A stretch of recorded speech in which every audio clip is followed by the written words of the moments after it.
Dober dan, moje ime je Dušan Rutar, kot verjetno veste, in začenjam z letošnjimi predavanji v sklopu projekta Pomoč.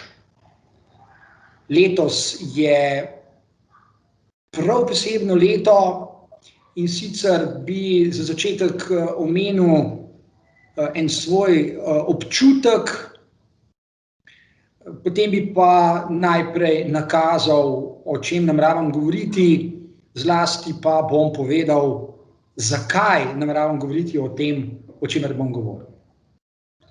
Najprej torej moj občutek. Zanimivo je, da se je ravno v tem času, recimo zadnjega pol leta, ko govorimo o pandemiji novega virusa, ko govorimo o epidemiji, ko spremljamo poročila z vsega sveta, ko je veliko negotovosti, ko je veliko tesnobe med ljudmi, nastal en prav poseben občutek, moj občutek, ki bi ga rad na začetku izpostavil. Po eni strani me namreč bega in vznemirja in hkrati pa zanima, zakaj prevladuje natančno določen način medijskega poročanja o pandemiji, natančno določen način razmišljanja o virusu. Zanima me, zakaj se ne pojavi množica drugih možnih načinov razmišljanja o tem, kar se nam dogaja. Ali pa zakaj je veliko možnih načinov razmišljanja, ki so mnogo bolj produktivni od teh, ki prevladujejo, potisnjenih nekam na rob, zakaj so marginalizirani, zakaj se takih načinov razmišljanja, kolikor sploh obstajajo, ljudje ne lotijo, zakaj se z njimi več ne ukvarjajo, zakaj se taki načini razmišljanja ne širijo. To je prva dimenzija občutka, o katerem govorim, se pravi občutka, ki je povezan z vprašanji. Drugi del mojega občutka pa je, da se izjemno veselim teh predavanj, ki so se danes začela, ki bodo še sledila, kajti tudi v luči tega, kar sem ravnokar povedal, me ravno tako zanima nekaj, hkrati me pa tudi vznemirja. Namreč, zakaj je tako malo teoretske misli? Zakaj je tako malo vrhunskega metakognitivnega razmišljanja o tem, kar se nam dogaja? Kje je vsa teorija? Kje je vsa znanost? Pojavlja se in kroži določen del, predvsem medicinske znanosti, to pa je tudi bolj ali manj vse. Torej, veselim se zahtevnejšega, da ne rečem zahtevnega, znanstvenega, teoretskega, rigoroznega, metakognitivnega razmišljanja o tem, kar je v naslovu letošnjih predavanj, in to je psihologija stresa. Naslov seveda ni izbran po naključju, travme in posttravmatske rasti. Zlasti glede tega izraza, posttravmatska rast, me zopet zelo zanima vprašanje, zakaj je tudi razmišljanja o tem konceptu tako malo zakaj se izraz posttravmatska rast tako rekoč ne pojavlja. Torej, to bi povedal za začetek, povezano je z mojim občutenjem sveta, zlasti pa tega, kar se nam neposredno vsak dan dogaja. Drugi del tega uvoda bi na kratko posvetil hitremu pregledu tega, o čemer nameravam govoriti. Naslov današnjega srečanja je kreativnost telesa. Mislim, da je že sam izraz redko kdaj v obtoku, da se malo ljudi ukvarja s to besedno zvezo, kreativnost telesa, ko ljudje razmišljajo o ustvarjalnosti in kreativnosti, ponavadi mislijo na človekove duševne, psihične, duhovne sposobnosti za ustvarjalno in kreativno delovanje. Redkeje ali pa zelo redko pa razmišljajo o kreativnosti telesa. Zakaj ravno kreativnost telesa, bo seveda razvidno v nadaljevanju, tudi ta koncept ni izbran po naključju in ni po naključju postavljen na začetek letošnjih predavanj. V nadaljevanju bom zelo natančno razmišljal o tem, česar se ljudje sicer dotaknejo v svojih vsakdanjih izkušnjah, vendar praviloma ostanejo pri intuicijah, ostanejo pri svojih anekdotah, ostanejo pri svojih mnenjih, ki se jim spontano porajajo, dlje pa v glavnem ne sežejo. Ta vsakdanja izkušnja, ki se jo dotaknejo, je pravzaprav sorazmerno preprosta in je na sporedu tako rekoč vsak dan. To je izkušnja, da nas pandemija, seveda potem tudi vlada, omejuje, da nismo tako svobodni, kot smo bili pred pandemijo, da se nam zdi marsikaj v povezavi z omejitvami nesmiselno, nepotrebno, nekoristno ali pa celo absurdno. In seveda ni naključje, da intuicija ljudem zelo hitro postreže tudi z idejami, ki so ponavadi zapakirane pod teorije zarote. Razmišljanja znotraj tako imenovane teorije zarote je, kolikor hočete, in seveda zopet ni naključje, da se to dogaja, ker vemo, zakaj ljudje tako razmišljajo. Vemo, zakaj takega razmišljanja tako veliko.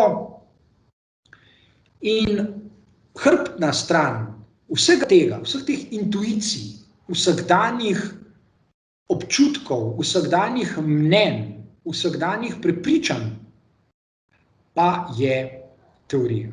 Je teoretska misel, ki je, govorimo o psihologiji, govorimo o stresu, govorimo o osebnostni, duhovni rasti, izjemno razvita. Teorija nam lahko pove zelo veliko in s tem se, kot po nekakšni zanki vračam nazaj na začetek k svojemu občutku in vprašanjem, zakaj je potem tega tako malo.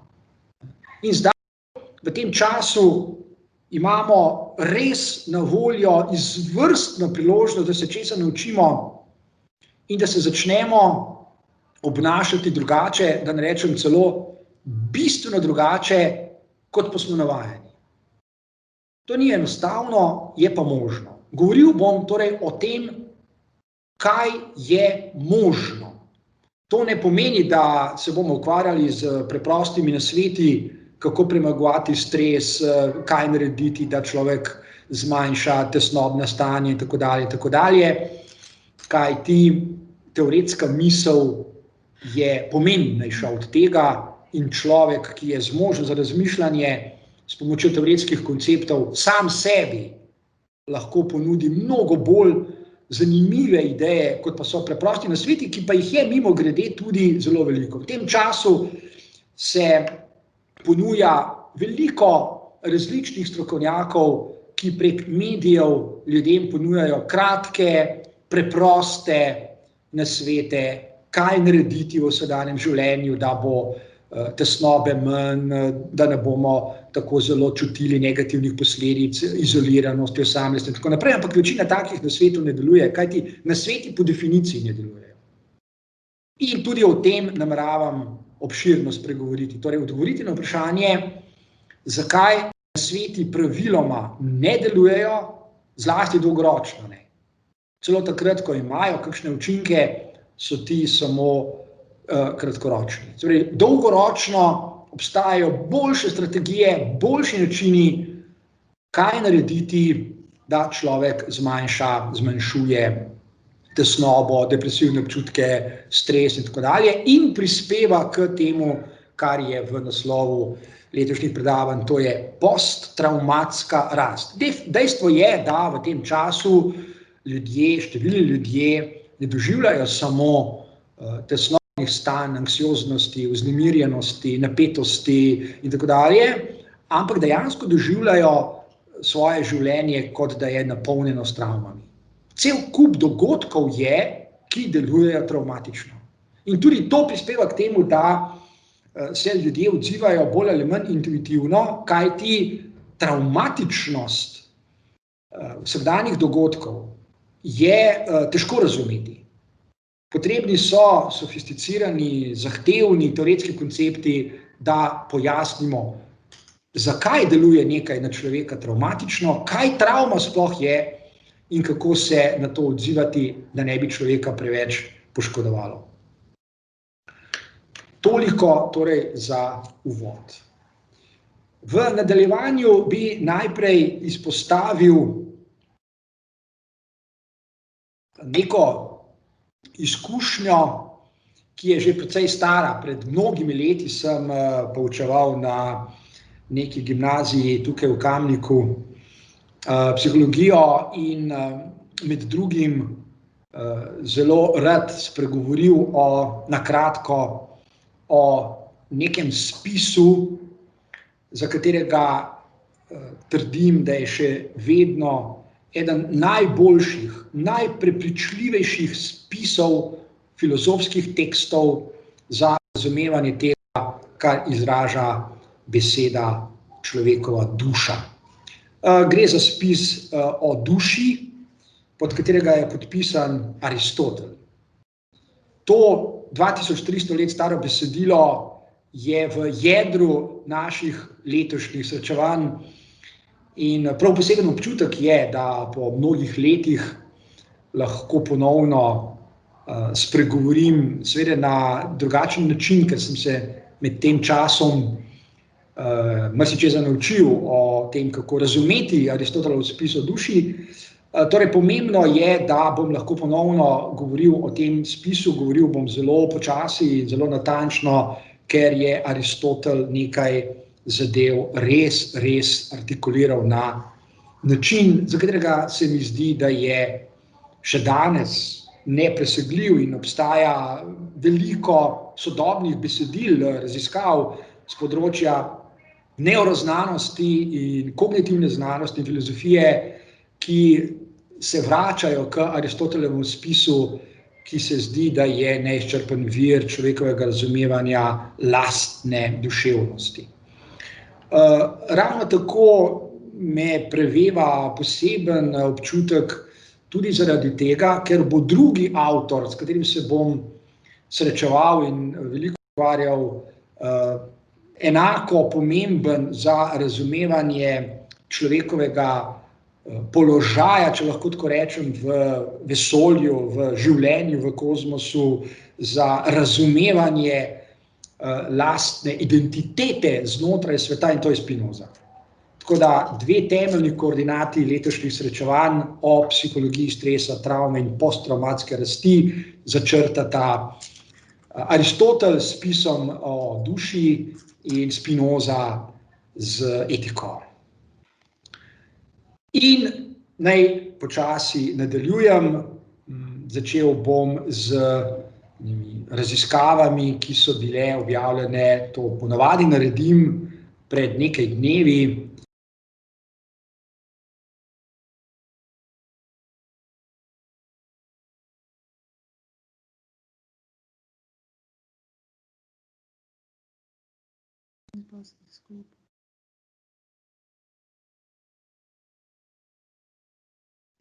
Se ne sliši?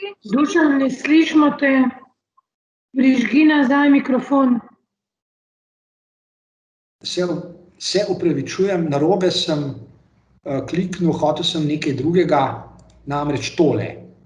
A se to vidi? Prva stran, ja. Prva stran se vidi, ok. Se opravičujem, torej narobe sem kliknil, zdaj se bom tudi jaz počasi naučil, kam je treba klikati. Torej, razmišljanje o psihologiji stresa, travme in posttravmatske rasti začenjam z Aristotelovim spisom o duši in z nekim minimalnim konceptualnim orodjem. Zares minimalnim, zdi se mi, da je kar pomembno, da je pomembno zaradi tega, ker si ga človek lažje zapomni, po drugi strani pa zato, ker je res dobro premišljen in je čist, če lahko tako rečem. Ne potrebujemo za to začetno razmišljanje nobene druge ideje.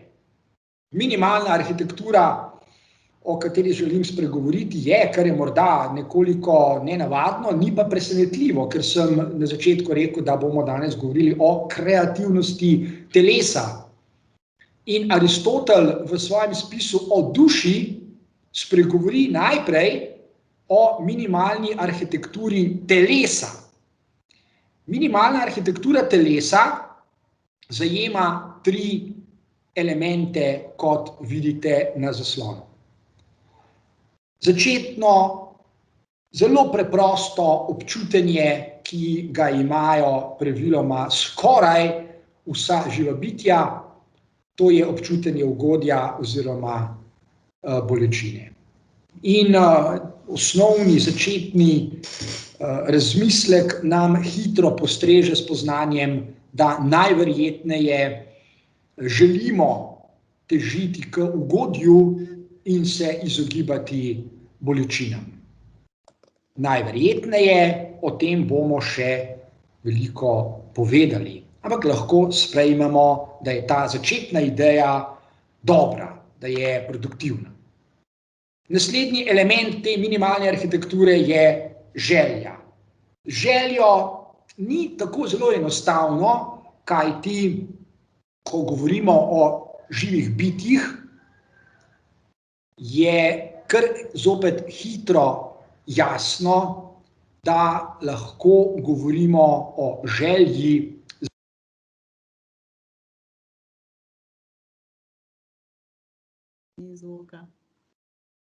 Dušan, ponovno se te ne sliši.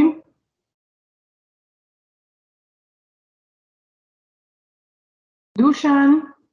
Sebe izklapla, prisežem, da se nisem dotaknil ničesar. Dušan, veš kaj naredi? Zdaj še enkrat prosim, prekini deljenje ekrana, pa še enkrat naredi, ker zdaj tudi stojiš. Mislim, jaz vidim samo zmrznjeno tvojo sliko, medtem ko vse ostale vidim v gibnem stanju. Ok, bom tole zdaj izklopil, pa še enkrat vklopil. A se slišimo? Izklapljam. A me kdo sliši? Ja. Jaz predlagam, da vsi izklopite svoje slike razen Dušana, ker sem se zdaj poučila, da je takrat mogoče malo boljše, ker sistem ni toliko obremenjen. Tako so meni povedali, mogoče bo pomagali. Mogoče bo lažje, res je. Ok, Dušan, a vidite zdaj vsi zaslon? Ja. Vidite to, kar je na zaslonu mojem? Vidno. Super. Sej, končni fazi je to ključno, slišite me pa tudi. Vladimira ima dvignjeno roko. Slišim. Slište v redu zmenjeno. Ok. Torej, lahko nadaljujem. Lahko nadaljuješ. Ok, krasno. Torej, jaz ne vem zdaj, kje sem prej izginil, pa bom še enkrat na kratko ponovil. Torej, minimalna arhitektura telesa, o kateri govori Aristotel, zajema občutenje ugodja in bolečine, željo in imaginacijo. Zdaj, ko govorimo o želji, sem že začel govoriti, ni nujno, da lahko vsakemu živemu bitju pripišemo željo. O tem bomo še govorili. Govorili bomo o pogojih, ki so potrebni, da lahko govorimo o želji. Aristotel in drugi filozofi, ne samo on, razmišljajo o človekovi želji skupaj z logosom. Torej, zaenkrat parkirajmo hipotezo, da lahko o želji govorimo, ko govorimo o človeku in ko govorimo o logosu oziroma ko govorimo o človeku kot simbolnem bitju. Kaj vse to pomeni v nadaljevanju? Ta minimalna arhitektura telesa je naše izhodišče. Človek je torej zmožen za občutenje ugodja in bolečine, najverjetneje se skuša izogibati bolečini, ker jo je težko prenašati, zlasti dolgoročno. Najverjetneje teži k ugodju je želeče bitje in je zmožen za imaginacijo. In Aristotel na podlagi tega zapiše nekaj zelo preprostega, nekaj, kar vidimo na dnu tega prvega zaslona, kar bo za nas zelo pomembno. In pri tem se velja ustaviti. Pravi, človek je umno bitje in kot umno bitje je vselej tudi želeče bitje.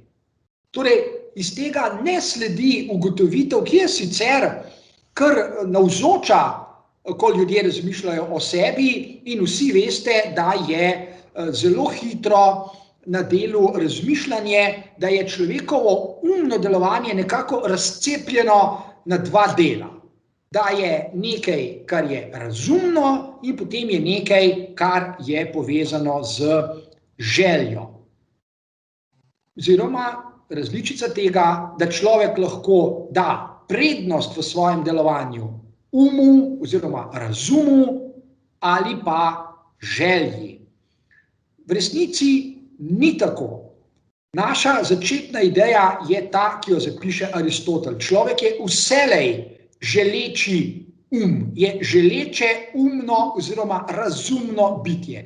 Vsako še tako na videz zgolj razumno dejanje ali pa razmišljanje, delovanje in tako dalje, je vselej že tudi želeče. Se pravi, človek karkoli naredi, ko razmišlja o ne vem katerih matematičnih problemih, ko razmišlja, kaj bo v vsakdanjem življenju naredil, ko se odloča, kaj bo zvečer pogledal na televiziji, ko razmišlja, kam bo šel naslednji teden v trgovino, je vselej želeče bitje. Vselej torej njegov deluje kot želeči In to je povezano z tem, o čemer bomo govorili danes v nadaljevanju. In hkrati, če še dodam k Aristotelu in njegovi ideji, ki izhaja iz temeljnega razmišljanja o naravi človekovega telesa. Govorimo še vedno o minimalni arhitekturi telesa. Zelo pomembno. Torej, človek ni samo želeči ampak je vselej tudi razumna želja. Se pravi, njegovo delovanje je vselej tudi že ujeto, podrejeno želji, to sem povedal že prej, in ta je skozi in skozi razumna. Želja ni v ničemer v nasprotju z razumom oziroma umom. Lahko da se nam zdi, da je tako. Ko opazujemo človeka in rečemo, ne morem razumeti, zakaj počne to in to. Lahko da mi tega ne razumemo, ampak to ne pomeni, da se ne moremo dokopati do tega, da bi razumeli. Se pravi, človekovo delovanje je vselej mogoče razumeti. Če mi ne razumemo, ne pomeni, da ni mogoče. To pomeni samo, da mi v tistem trenutku človekovega delovanja, na primer, ne razumemo. Torej, toliko o začetni minimalni arhitekturi telesa. Še enkrat poudarjam, ko govori Aristotel o duši, najprej govori o telesu. Aristotel je v tem smislu avtor, je filozof, ki ne dopusti predpostavke, da obstaja telo na eni strani in da obstaja duša kakorkoli ločena od telesa. Tega razmišljanja pri Aristotelu ne najdemo in v nadaljevanju sledijo argumenti, zakaj tega ne najdemo. Zakaj je torej Aristotel upravičen do takega monističnega razmišljanja. Poskušal bom pokazati, kaj duša je in zakaj je ne moremo ločevati od telesa. Zdaj naredimo prehod in potrebovali bomo namreč eno sodobno idejo, da bi lažje razumeli Aristotela in njegova razmišljanja o razmerjih med dušo in telesom. Hkrati bo tudi razvidno, kako sodobna, najsodobnejša, najnovejša znanost, mislim na evolucijsko znanost, potrjuje to, o čemer je razmišljal Aristotel v svojem spisu pred 2400 leti.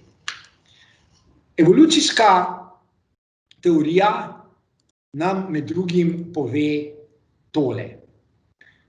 Vsi poznamo izraz ustvarjalnost, kreativnost in verjamemo, da smo po malem zmožni za kreativno delovanje, za ustvarjalnost, da lahko ustvarimo kaj novega, drugačnega in tako naprej. Verjetno ni ljudi ali pa jih je zelo malo, ki zase ne bi verjeli, da ne zmorejo kreativnosti oziroma ustvarjalnosti. Nas bo za začetek zanimala neka definicija kreativnosti, ki je na zaslonu. Zelo pomembna ideja, kot bo razvidno kasneje, ki ni pomembna samo za vsakega posameznika, pomembna je za razumevanje človekovega telesa kot takega, se pravi za telo, ki ga je ustvarila evolucija.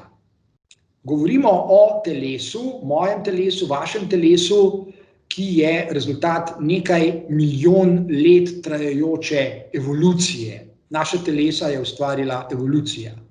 Ni jih ustvaril Bog, ni jih ustvaril čarovnik, ni jih ustvarilo kakšno drugo bitje iz vesolja. Naša telesa je 2 milijona oziroma več let ustvarjala evolucija. Ustvarjala na zelo, zelo poseben način, ki je neposredno razviden iz definicije kreativnosti, ki je na zaslonu. Naša telesa zdajle v letu 2020 so v mnogočem bistveno drugačna, kot so bila telesa naših prednikov pred 45.000 leti, pred 100.000 leti ali pa pred 2 milijonoma let. Spremembe, ki so nastajale in še nastajajo naša telesa danes, so verjetno bistveno drugačna, če bo človeštvo preživelo, kot bodo telesa naših potomcev čez 1000 let, čez 100.000 let ali pa čez 2 milijona. Nihče nima pravzaprav nobene realne predstave, kakšna bo telesa naših potomcev čez 2 milijona let. Imamo pa kar precej realne predstave, kakšna so bila telesa naših prednikov pred 2 milijonoma let. Osupljiva zakladnica spoznanj, kaj vse telo zmore. In ko govorimo o kreativnosti, torej najprej govorimo o evolucijski sili. Ne govorimo o tem ali onem posamezniku, ki s pomočjo svoje volje naredi nekaj novega, vpliva na svoje telo, kaj spremeni in tako dalje. Zaenkrat govorimo o evolucijski sili, ki ustvarja to, kar piše na zaslonu. Najprej torej bi poudaril, da je kreativnost po svoji notranji naravi nepredvidljiva, oziroma da ustvarja naša telesa, preoblikuje naša telesa na nepredvidljive načine, ki so seveda neposredno povezane z spremembami v okoljih. In fizično okolje se lahko v trenutku absolutno nepredvidljivo spremeni. Pomislimo na meteor, ki je pred 65 milijoni let priletel iz vesolja in je v nekaj, geološko vzeto seveda, kratkih letih izginilo ogromno živih bitij z obličja tega sveta. Ravno tako smo danes v položaju, mislim na človeštvo oziroma širše, na vsa živa bitja na tem planetu, da se lahko v sorazmerno kratkem času zgodi nekaj, kar bo imelo katastrofalne posledice. Misli se ne samo na koronavirus, mislim predvsem na podnebne spremembe. Torej, najprej, ko govorimo o evolucijski sili, govorimo o nepredvidljivosti, govorimo o kontingentnosti. In za začetek je to zelo pomembno razmišljanje tudi v vsakdanjem življenju, če pomislite, ko ljudje govorijo o ustvarjalnosti, o kreativnosti in tako dalje. Zlahka se namreč prepričate, da je njihova ustvarjalnost, njihova kreativnost zgolj različica istega. Da je zelo malo nepredvidljivosti v njihovih kreativnih ali pa domnevno kreativnih dejanjih. Se pravi, najprej izpostavimo to besedo. Gre za nepredvidljive kombinacije telesnih preobrazb. Telo, človeško telo, mislim zdaj na telo kot tako, ne na to konkretno telo, recimo moje ali katerokoli drugo, je množica možnih kombinacij oziroma preobrazb. Telo, recimo, če pomislite, v tem trenutku ima izjemno veliko, zelo različnih oblik. V tem trenutku živi na Zemlji približno nekaj manj kot 8 milijard teles, če lahko tako rečem. In ta telesa pokrivajo izjemno širok spekter možnih načinov vedenja, delovanja, preobražanja in tako dalje in tako dalje. Teh kombinacij, kaj vse naša telesa zmorajo, je tako rekoč neskončno veliko. In kreativnost izbira, če lahko tako rečem, selekcionira take nepredvidljive preobrazbe teles. In hkrati, natanko v luči tega, o čemer sem spregovoril na začetku, ko sem vpeljal Aristotelov spis o duši, se pravi, sočasno s takimi nepredvidljivimi preobrazbami, enako nepredvidljive preobrazbe tega, kar imenujemo kognitivni sistemi. Ali pa morda bi Aristotel rekel, da govorimo o preobrazbi človekove duševnosti. Torej, če še enkrat parkiramo našo misel in rečemo, v tem trenutku ne živi samo malo manj kot 8 milijard različnih teles na tem planetu, živi, deluje, obstaja tudi izjemno veliko, zelo različnih kognitivnih sistemov. Ljudje lahko verjamajo in dejansko verjamajo v izjemno veliko število načinov, kako razumejo svet, kako ga razlagajo, kako ga doživljajo, kako ga čutijo, kako se na njega odzivajo in tako dalje, ne da bi mogel kdo reči, da so eni sistemi, govorimo o kognitivnih sistemih, boljši ali slabši, bolj normalni ali manj normalni. Čisto na začetku tega ne moremo reči. Rečemo lahko skladno s samo idejo evolucije šele dolgoročno.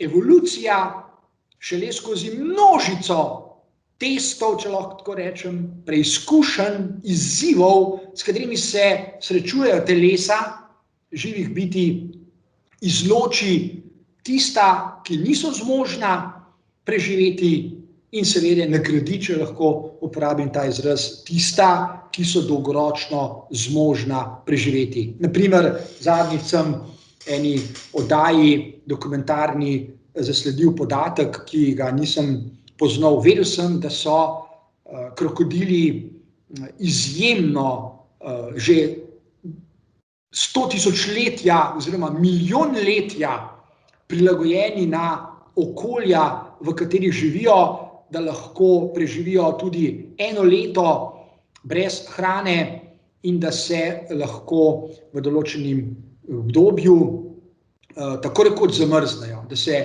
njihovo srce tako rekoč ustavi oziroma se število utripov zmanjša na 2 na minuto. Imajo izjemen sistem termoregulacije, ohranjajo, čeprav so hladnokrvna bitja, notranjo temperaturo, skratka, res nekaj osupljivega. In če gledate, naprimer, dokumentarne filme in opazujete, kako različna telesa, danes govorimo o telesih, njihovih kreativnosti, kako preživijo, kako se prilagojijo na svoje okolja, dejansko vidite, da je možnih načinov, kako se telesa preobražajo in prilagajajo na nepredvidljive preobrazbe v okoljih. Seveda mnoga ne preživijo, seveda mnoga izumrejo, ker imajo premalo časa na voljo, da bi se prilagodila, ampak to, kar je osupljivo in to, kar hočem izpostaviti, je res izjemno velika množica možnih preobrazb. Še vedno govorimo seveda o evoluciji. Za vse te preobrazbe ni zmožen vsak posameznik, to se zadnje je evolucijsko vzeto, seveda življenje je kratko, tistih 80-100 let je bistveno premalo, da bi lahko en posameznik zmogel več kot toliko preobrazb v svojem življenju. Torej, lahko nadaljujemo, na voljo imamo zdaj že množico začetnih dobrih idej, da lahko komentiramo to temeljno Aristotelovo spoznanje, ki je na zaslonu. Še vedno govorimo o minimalni arhitekturi telesa.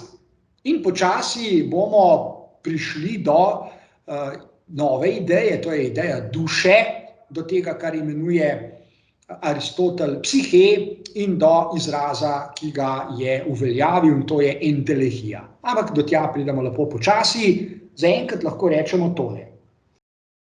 Minimalna arhitektura telesa nam pove, da je telo zmožno za preobrazbo. Evolucijsko, pa tudi seveda v določeni meri, v bistveno manjši meri, znotraj življenja enega, naprimer človeškega bitja, ki ga omejimo, da bomo lažje razmišljali, na 100 let. Znotraj 100 let se lahko zgodijo celo dramatične, včasih tudi radikalne preobrazbe človekovega telesa, ki pa so vse znotraj množice možnih preobrazb, za katere so zmožna človeška telesa. Zato nas pravzaprav ne preseneti, ko naletimo na kakšnega človeka, ko gledamo kakšen film ali kaj podobnega, in se nam zdi, da so nekateri ljudje naravnost čudežno opremljeni za preživetje, da imajo izjemno drugačne zmožnosti, potenciale, kot jih imamo mi. Lahko, da se nam tako zdi, z našega zornega kota je tako videti, v resnici pa je vse to, kar lahko opazimo znotraj recimo svojega življenjskega veka, vendarle predvidljivo in rečemo, da je možno. Lahko nas pa seveda fascinira, od tega se lahko veliko naučimo in se vprašamo, za katere preobrazbe smo zmožni tudi sami. Že tukaj se vidi, kako zelo daleč od tega, o čemer danes govorimo, so preprosti, kratkoročni nasveti, kaj naj človek naredi, naprimer, ko je vznemirjen, ko je depresiven, ko je anksiozen, napet in tako dalje. In zakaj nasveti, tudi če kratkoročno delujejo, dolgoročno ne delujejo, so premalo sofisticirani, torej potrebujemo bolj zahtevne teoretske misli. No, Aristotel razume dušo kot avtopoetična dejavnost. Preden bomo pojasnili, kaj duša, kaj psihe pri Aristotelu je, nas zanima ta izraz, avtopoetičnost. Avtopoetičnost najprej pomeni, da je človekovo telo zmožno, še vedno govorimo o telesu, zmožno dojeti, razumeti svoje potenciale. Se pravi, telo je množica potencialov. Telo zmore to in ono in tretje. Ni nujno, da v svojem življenju spozna, kaj vse zmore, vendar to ne zanika trditve, da bi lahko spoznalo. Se pravi, telo ima možnost in ta možnost je avtopoetična. Kaj pomeni še v nadaljevanju? Avtopoetičnost najprej pomeni, da se lahko preko minimalne arhitekture, ki smo jo prej izpostavili, obrača vase. Se pravi, telo je vselej že želeče telo, je zmožno za imaginacijo, je zmožno za to, kar smo tukaj izpostavili na začetku, ko smo spregovorili o minimalni arhitekturi telesa. Torej, občuti ugodje, verjetno se poskuša izogibati bolečini, ker je težko prenašati in je obenem zmožno razumeti, zakaj je tako. In tisti minimalni pogoj, ki ga potrebujemo, nam zagotavlja beseda, ki jo Aristotel pelje, in to je duša. Ko govorimo o telesu, torej, da bi razumeli, zakaj telo lahko razume sebe, potrebujemo nov izraz in to je duša kot avtopoetična dejavnost. Zdaj na kratko lahko povzamemo izrečeno, izpostavljeno takole. Telo je zmožno za najrazličnejše aktivnosti, zelo različne. Ljudje ne vedo, za katere vse dejavnosti je telo zmožno.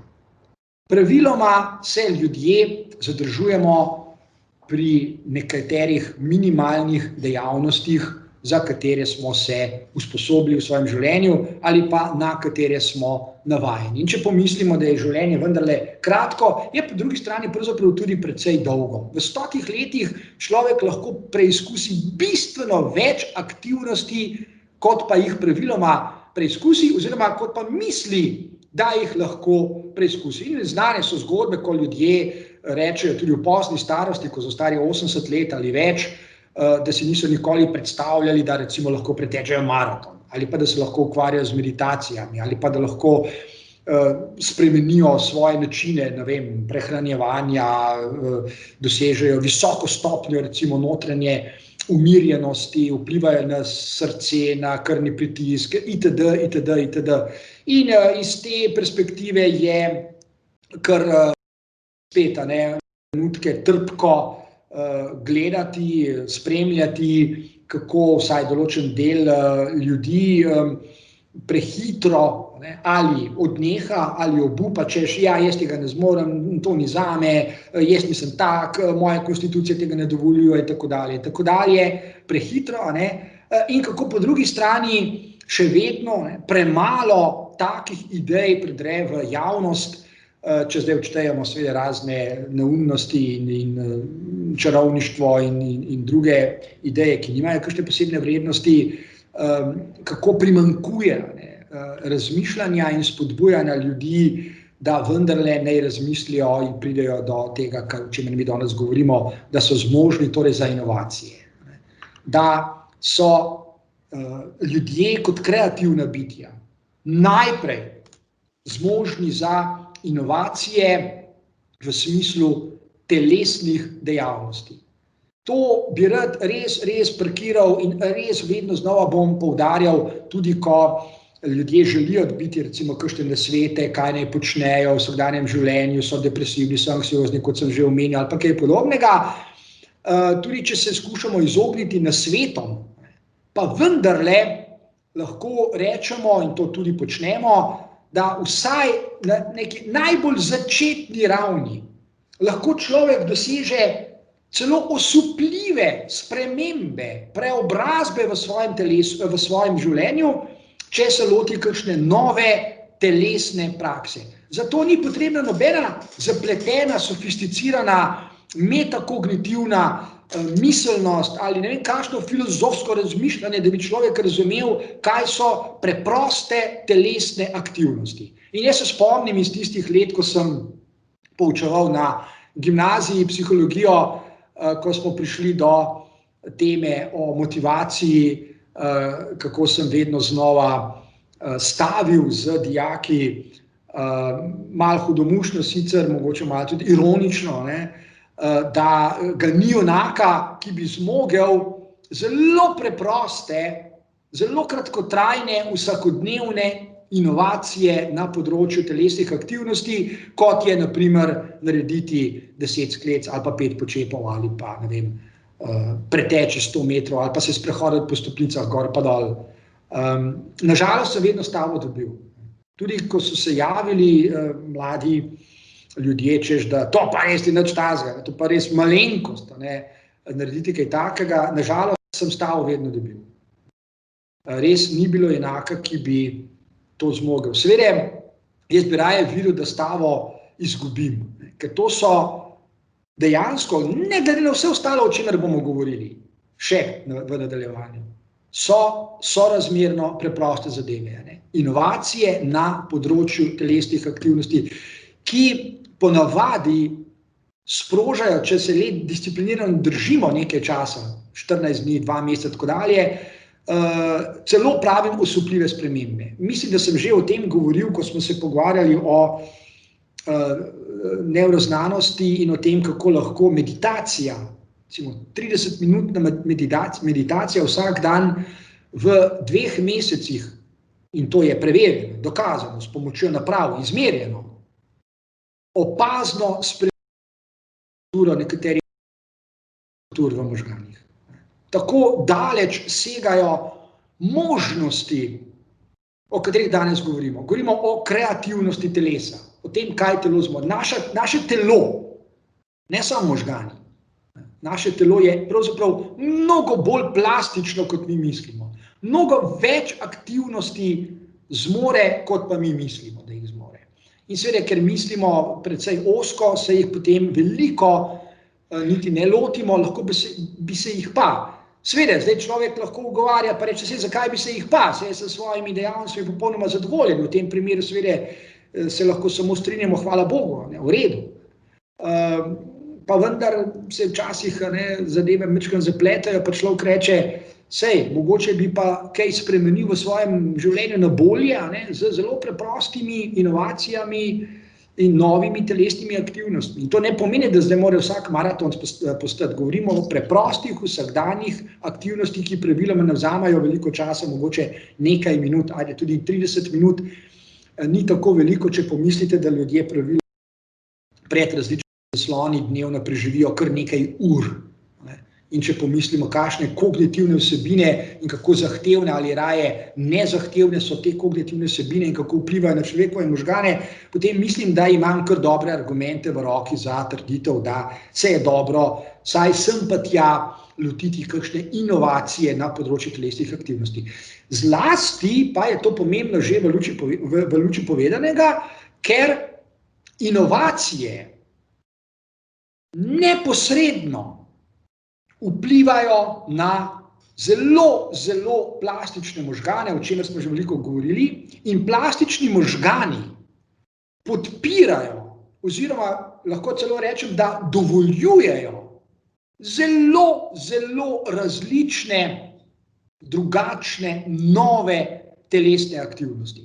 In to je spoznanje, ki ga velja posebej izpostaviti. Aristotel sicer ni vedel kaj dosti o možganih, pravzaprav ni vedel skoraj ničesar in ni vedel, recimo, čemu sploh so možgani, pa vendar, kot bomo videli takoj zdaj v nadaljevanju, je bil na dobri poti, sodobna nevroznanost mu to prizna, bil na dobri poti, da razume zelo preprosto misel.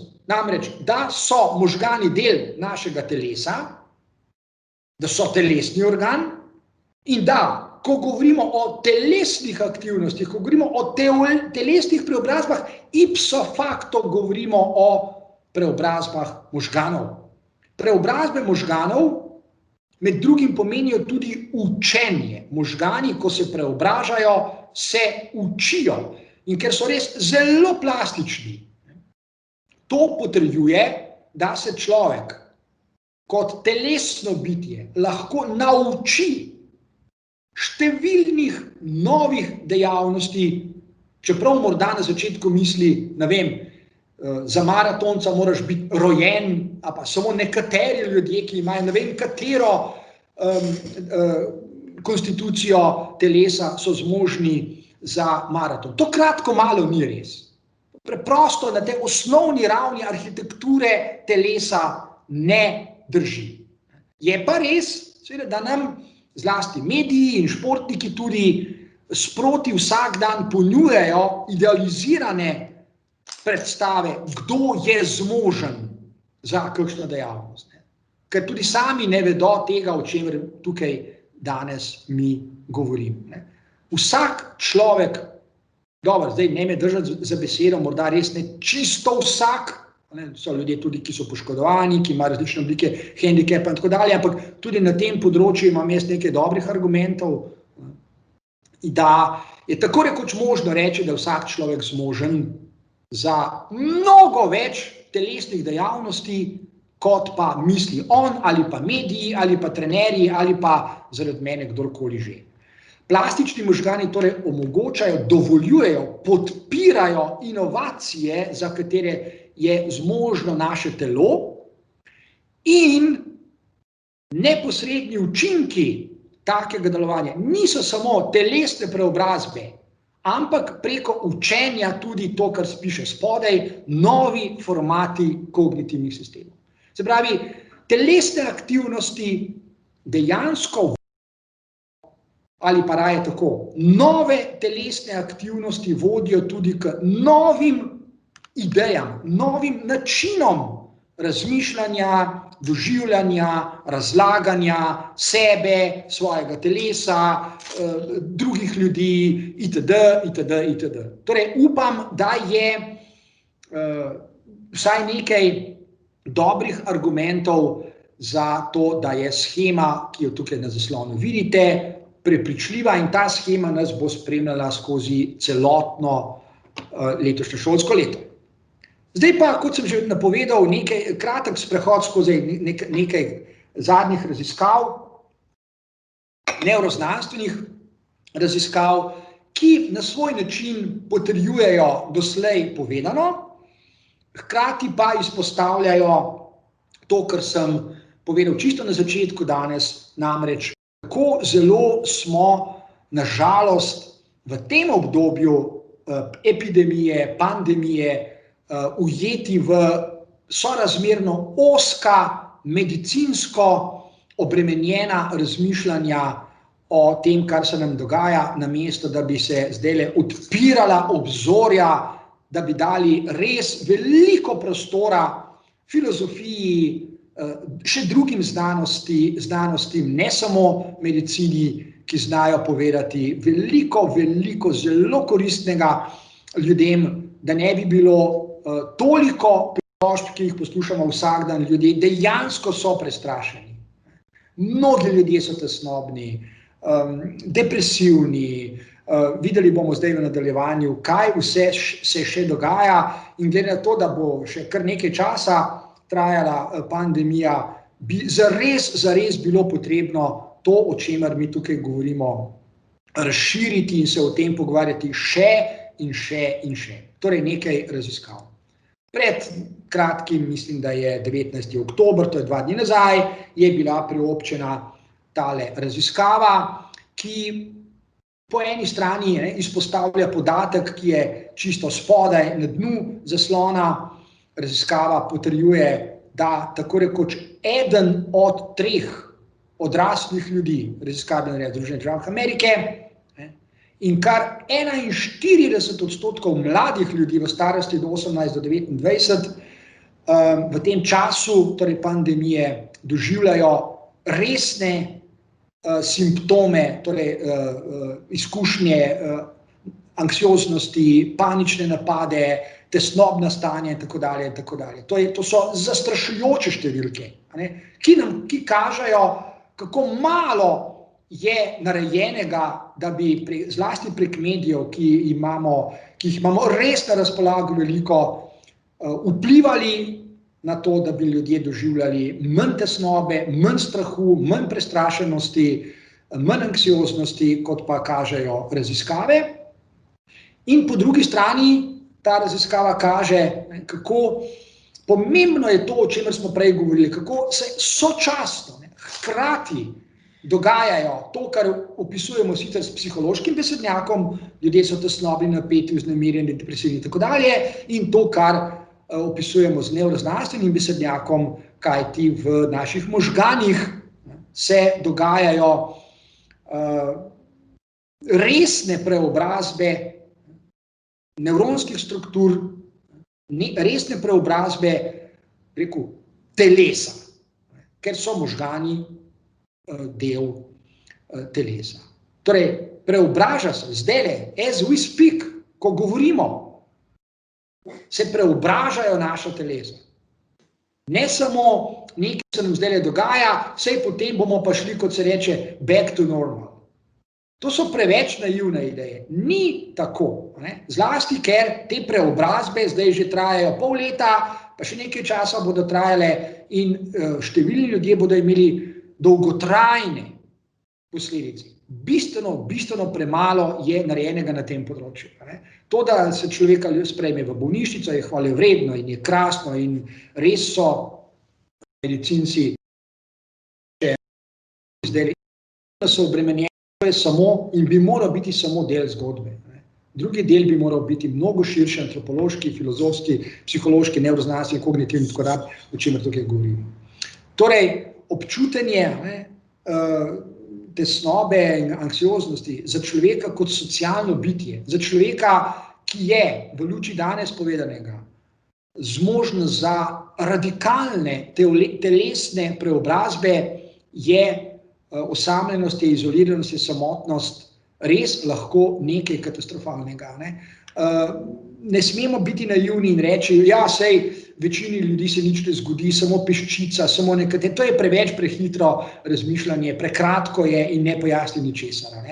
Govorimo o telesih kot takih. Seveda so nekateri ljudje bolje opremljeni, manj opremljeni, nekateri imajo več kompenzatornih mehanizmov. Jasno, da so med njimi razlike, ampak to nas zdajle ne more odvrniti od teh temeljnih spoznanj, o katerih govorimo. Govorimo še o eni raziskavi, ki je bila objavljena 2 meseca nazaj, in to je podobno kot prej, kako se zdajle v tem času dogajajo mikrospremembe v nevronskih strukturah v naših možganih, v tistih, ki pomembno vplivajo, regulirajo in pomagajo regulirati naše vedenje, naše socialno vedenje. To je neposredna povezava med tem, kar se nam dogaja, ker smo omejeni, ker so naši socialni odnosi, stiki omejeni, kako se hkrati dogajajo ne samo spremembe v odnosih, ker smo bolj doma, ker imamo manj stikov in tako dalje, ampak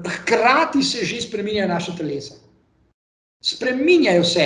Kot sem prej omenil, 2 meseca meditacija vsak dan spreminja nevronske strukture v možganih, nekaj mesečna pandemija ravno tako spreminja v prefrontalnem korteksu, recimo tukaj vidimo nevronske mreže, ki regulirajo socialno vedenje ljudi.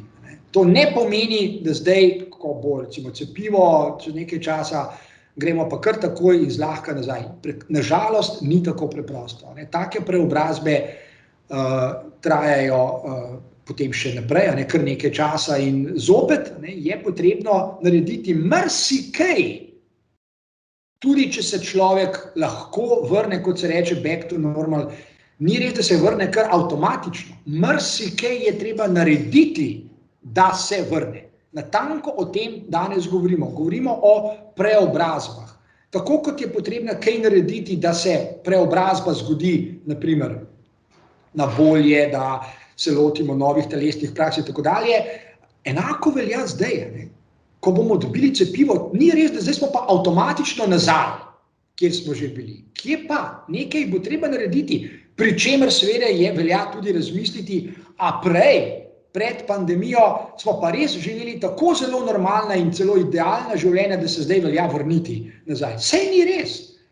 Ogromno ljudi je tudi pred pandemijo že bilo osamljenih, depresivnih, poškodovanih in tako dalje. Saj se ne želimo vrniti k taki normalnosti. Torej, če kaj, potem kvečemu želimo napredovati v smislu preobrazb, se pravi novih aktivnosti. Govorimo o kreativnosti telesa. Še ena raziskava, ki je vredna omembe, in sicer raziskava, ki nam pove, kako še specifično so pomembne preobrazbe, o katerih govorimo, in kako je dobro delati na kreativnosti telesa. Namreč raziskave, ki so jih naredili, mogoče so bolj psihološke narave, so bile tudi zelo pomembne, kajti sami veste, da v obdobju zadnjega pol leta recimo vedno znova tudi ljudje sprašujemo, zakaj se nekateri bolj držijo odredb ali odločb ali ukazov ali pač pravil ali norm, zakaj se nekateri ljudje požvižgajo nanje, zakaj so nekateri ljudje brezbrižni, zakaj nekateri celo zanikajo obstoj virusa itd. itd. Seveda tudi odgovori na ta vprašanja so možna in hvala Bogu je bilo narejenih kar nekaj raziskav. Tukaj je ena raziskava, ki potrjuje povezanost nekaterih osebnostnih lastnosti, osebnostnih dimenzij z socialnim vedenjem. Obstajajo močne povezave med osebnostno strukturo, osebnostnimi lastnostmi, kot je recimo odprtost, tukaj je izpostavljena 1, in na drugi strani povezave med recimo in socialnim vedenjem. In take raziskave nam pomagajo razumeti, recimo, zakaj se nekateri ljudje, ki imajo določene osebnostne lastnosti, in te lastnosti seveda se ne bodo čez noč spremenile, ker se ne morejo. Osebnostne lastnosti, osebnostne dimenzije, zakaj se nekateri predvidljivo požvižgajo, zakaj nekateri ekstrovertirani ljudje, kot je recimo ameriški predsednik, zviška, celo arogantno zrejo na ukrepe in tako dalje. Zakaj nekateri ljudje, kot je tukaj podčrtano z rdečo, ne upoštevajo nasvetov, priporočil, pa če jih vladni ljudje vsak dan 10-krat ponovijo. Kratko malo jih ne. In jih ne bodo. In je seveda naivno verjeti, saj če bomo dovolj blagi in bomo dovoljkrat priporočili ljudem, naj se obnašajo skladno s pravili, da se bodo. Ne bodo se. Nekateri drugi se pa obnašajo skladno brez kakršnega koli priporočila. Tukaj na desni je izpostavljena osebnostna dimenzija, odprtost do novega, odprtost do izkušenj. Ta osebnostna dimenzija je lahko zelo, zelo zanimiva za nadaljnja razmišljanja, kajti z to osebnostno dimenzijo so povezane nekatere oblike socialnega vedenja, kot je recimo zelo preprosto razumevanje tveganja. To je zelo preprosta zadeva. Kognitivno ni težko razumeti tveganja, da je virus smrtonosen, da je nov, da nimamo protiteles, dokler ne bomo cepljeni in tako naprej. Kognitivno to ni zahtevno. V luči tveganja človek težko pride do odgovora, kako je možno, da nekateri ljudje to zanikajo. Kognitivno seveda ni zahtevno, se pravi, odgovor ni, da ne razumejo ali pa da so kognitivno nesposobni razumeti. Ne gre za to. Odgovor je v osebnostnih dimenzijah. Kognitivno so zmožni, ampak osebnostno se pa preprosto požvižgajo. Medtem ko recimo neka druga osebnostna dimenzija, odprtost, pa pomeni tako rekoč sama po sebi, ker je prepletena z kognitivnim delovanjem na tak način, da ljudje z lahkoto razumejo tveganje. Ne rabijo nikogar, da jim, ne vem, pojasnjuje, kako virus izgleda, grejo sami pogledati na internet, pogledajo, kako virus pride v celico, kaj naredi, kako prisili celico, da se začne noro obnašati, kako se razmnožuje in da je treba maske nositi. Takemu človeku ni treba enkrat reči, ker bom nosil masko še preden bo sploh do usta odprl. Ta osebnostna dimenzija je tudi povezana z možnostjo človeka za razumevanje tega, kar je univerzalno. To so recimo ljudje, ki, če jih vprašate na ulici, naprimer, kakšno je njihovo mnenje o čem, ne povedo, kakšno je njihovo mnenje, ker vedo, da je treba pojasniti, naprimer, delovanje virusa ne z mnenjem, z znanostjo. In vedo povedati mnogo več, kot pa zgolj svoje mnenje. Ker so nagnjeni k temu, da poskušajo razumeti to, kar je univerzalno res, ne pa to, kar se njim zdi, da je res. In vidite tukaj, kako je tudi seveda osebnostna dimenzija odprtosti povezana z naklonjenostjo do drugih ljudi, kar je v tem času tudi zelo pomembno. Ni težko doumeti, da masko daš na obraz zato, da ne trosiš virusov do drugih ljudi. Zopet, takemu človeku ni treba gor. On že ve, da jo je treba dati gor, ne toliko zaradi sebe, tudi zaradi sebe, seveda, ampak tudi zaradi drugih. Zakaj? Ja, ker jim je naklonjen. Masko dam gor zato, ker ne želim, da bi drugi dobil virus. Torej, en tak začetni razmislek, ki ga tudi tukaj parkiramo, ki je morda bolj psihološke narave, oni prvi je bil bolj nevroznanstvene, začetni danes pa je bil filozofske, zdaj razpostavljam koordinate za letošnje nadaljevanje. Zdaj pa v nadaljevanju bi si dal še malo duška, če dovolite, in sicer bi se na kratko zadržal še pri enih idejah, ki me spremljajo že zelo dolgo, zdaj pravzaprav že desetletja in pomenijo eno svojevrstno nadgradnjo tega mojega začetnega filozofskega, nevroznanstvenega in psihološkega razmišljanja. Zopet se bom malo nostalgično, zakaj pa ne, vrnil k starim zgodbam, ki so jih razvili stari Grki, k nekaterim mitom, oziroma mogoče bi bil boljši izraz kar zgodbe, ne toliko miti, ampak zgodbe, kot rečeno, ki me spremljajo že zelo dolgo časa in sem se od njih res zelo veliko naučil. Pokazal vam bom 3 podobe, 3 slike in ob njih na kratko spregovoril, zakaj so te 3 slike pomembne za naše razumevanje tega, s čimer se ukvarjamo. Se pravi, posttravmatski stres, psihologija stresa, posttravmatska rast pravzaprav in psihologija travme. Prva slika, klasična slika, je ena od upodobitev stare, znane grške tragedije, ki se je zgodila Ojdipu. In seveda, glede na to, da se že več kot 40 let ukvarjam s psihoanalizo, bi rad takoj dodal, da ni nobeno naključje, da je tudi Freuda tako zelo fascinira pripoved o Ojdipu. Tukaj jo izpostavljam zato, ker bi se rad ognil vsakemu prehitremu sklepanju, češ, da je Freudovo razumevanje Ojdipa in potem Ojdipovega kompleksa in tako dalje že zastarelo, preseženo itd. Nič od tega ne drži. Tako kot sama zgodba o Ojdipu ni presežena, ker je univerzalna, kar pomeni nikoli ne bo presežena. Rad bi zdaj izpostavil, kaj je tisto, kar je univerzalno v Ojdipovi pripovedi. Zgodbo poznate. Univerzalno je to, da Ojdip ne more uiti svoji usodi. Ne glede na to, kaj naredi, ne more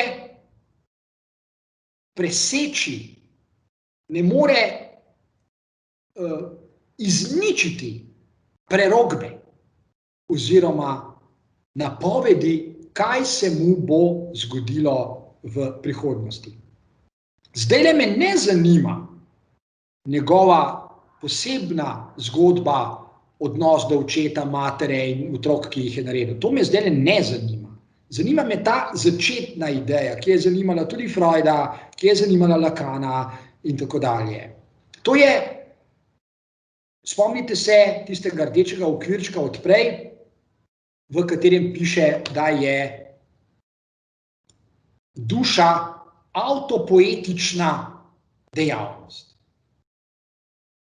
Duša kot avtopoetična dejavnost pomeni zmožnost človeka za vpogled vase, za razumevanje lastne identitete, samega sebe, za razumevanje, kako razume samega sebe, kako se doživlja in tako dalje. Ta avtopoetična dejavnost je po eni strani izjemna zmožnost človeškega bitja, da razume, za kaj vse je zmožno, za katere telesne dejavnosti je zmožno, tudi če jih ne pozna, tudi če se jih ne loti.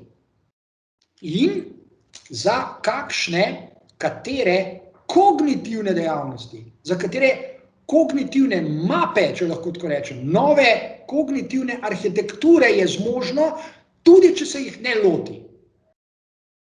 In po drugi strani, vsako tako razumevanje je možno, šele nachträglich, kot bi rekel Freud, za nazaj. Usoda Ojdipa je v tem smislu usoda vsakega človeškega bitja. Ne moremo vselej natančno vedeti, kaj vse se nam lahko pripeti v prihodnosti. Lahko vemo, da se nam bo najbrž zgodilo kaj takega, kar nam bo recimo v korist, ali pa kar nam ne bo v korist, ne moremo pa natančno vedeti. Obstaja torej vsaj en element, ki ga avtopoetična dejavnost ne more spremeniti, če lahko uporabim sodobni nevroznanstveni besednjak, ne more ga spremeniti v algoritem.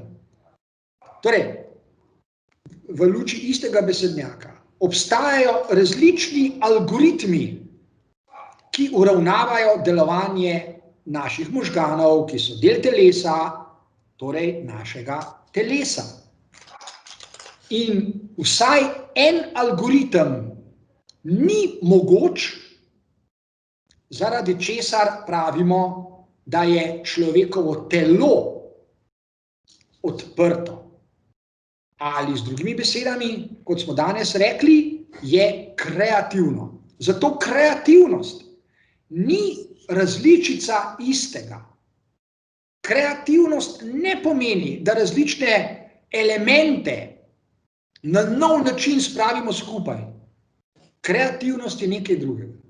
Kreativnost je pravzaprav drugi izraz za manko enega algoritma, zaradi katerega ne moremo polja, simbolnega, eksistencialnega polja, zapreti. Pravimo, da je človekovo telo, človekova duša množica dejavnosti, ki je odprta, ni zaprta. In zaradi odprtosti mi lahko ustvarjamo nove možnosti za nove dejavnosti. Tem je pomembna razlika. Ne gre za ustvarjanje novih dejavnosti iz znanih elementov. Tako kot iz znanih elementov lahko, recimo Lego kock, mi lahko sestavimo najrazličnejše objekte. Ne moremo pa ustvariti nove kocke. Torej, iz obstoječih kock ne moremo ustvariti nove kocke. Mi lahko te kocke samo uporabljamo, da ustvarimo nove predmete.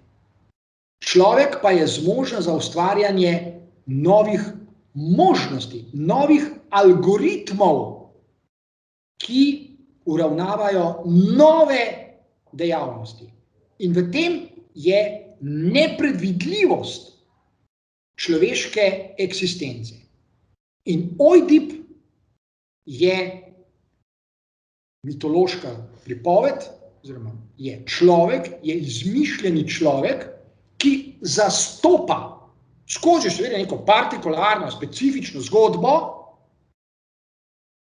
to spoznanje. To je avtopoetično spoznanje. Samo duša kot avtopoetična dejavnost lahko pride do tega avtopoetičnega spoznanja. Se pravi, da je odprta in da lahko ustvarja nove možnosti. To je nekaj formalnega. To ni tako kot nova Lego kocka. Ampak je možnost, je čisto prazna formalna možnost, ki jo lahko napolnimo z novimi vsebinami, z novimi dejavnostmi. Druga podoba, ob kateri bi se rad na kratko ustavil, je ravno tako antična, torej je iz antične pripovedi, to je Medeja. Zgodbo zopet poznate, ko Medeja ostane sama, ko Jazon torej jo zapusti in se preči z drugo, se Medeja znajde v nekem skrajnem stanju, položaju, duševnem, simbolnem. In sicer človek bi najprej rekel, da je sorazmerno, normalno, pričakovano, da je jezna na Jazona, da se mu poskušala maščevati, čeprav bi hkrati tudi rekel, dobro, ni pa nujno. Vendar se Medeji se zgodi, namenoma uporabljam ta izraz, še nekaj drugega. Medeja iz njej nejasnih razlogov ubije oba otroka, svoja otroka. Zdi se, da je nelogično, da bi se Jazonu maščevala tako, da ubije svoja otroka. Prej bi človek pričakoval, da bi poskušala ubiti na primer Jazona ali pa njegovo novo ženo. Zakaj Medeja to naredi? Potrebujemo novo idejo, nov koncept. V smislu, kot sem prej izpostavil pri Aristotelu, če se spomnite, človekova želja je vselej razumna. Razumna. Umna. Torej, mogoče jo je pojasniti. V tem strogem pomenu ne moremo reči, ni smiselno reči, da obstajajo nerazumne želje ali pa nerazumna dejanja. V nekem smislu ja, ampak v tem strogem, o katerem danes govorimo, ne obstajajo nerazumna dejanja. Vsaka dejanje je možno razumeti. Vsako dejanje je mogoče pojasniti, pa če se nam zdi še tako obskurno, noro, bizarno ali pa kaj podobnega. Je bit uma in želje oziroma imaginacije. Spominjam na to začetno minimalno arhitekturo telesa. Medeja zares, seveda v zgodbi, zares empirično vzame nož v roke, bodalo in ubije oba otroka. Ona pojma nima, zakaj je to naredila. Ampak lahko pa to mislimo in pojasnimo. Zakaj se lahko zgodi nekaj popolnoma nepredvidljivega? Če bi jo vprašal, ne vem, malo pred tem, zlasti pa, ko sta bila z Jazonom še skupaj, ali misliš, da bi lahko kdaj v življenju ubila oba svoja otroka, bi rekla, absolutno ne. Tako kot bi verjetno danes, najbrž vsaka mama, če bi jo vprašala isto, bi rekla, si ti nor. Pa vendar, se to lahko zgodi kot nepredvidljivo kontingentno dejanje, za katera smo ljudje zmožni. Torej, zmožni smo za nepredvidljivost. In še tretja podoba, povezana z tretjo klasično zgodbo, to je pa Aktaion. To je pa pripoved o mladeniču, ki naredi za starogrške pojme nekaj popolnoma nerazumnega, neracionalnega in norega. Stari Grki namreč zelo natančno razmejijo svet mestne državice, civiliziran svet, znotraj naselja, od divjine, v kateri se dogajajo nore, čudne, bizarne zadeve, v katerih prebivajo bogovi, in tja človek ne gre. Medtem ko Aktaion pa ravno gre.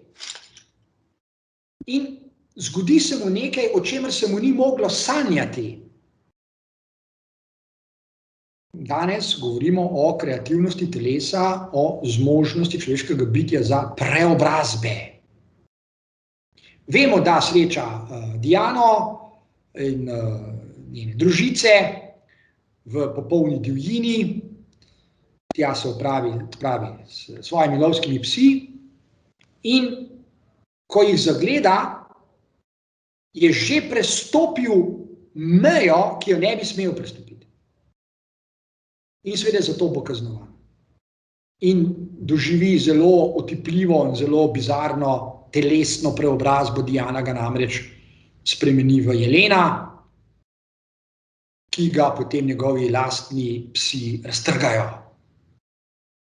Prestopil je mejo, ki jo ne bi smel pristopiti. In zdaj bi se vrnil in povzel, o čem smo danes pregovorili. Živimo v obdobju pandemije zelo nevarnega, smrtonosno nevarnega virusa.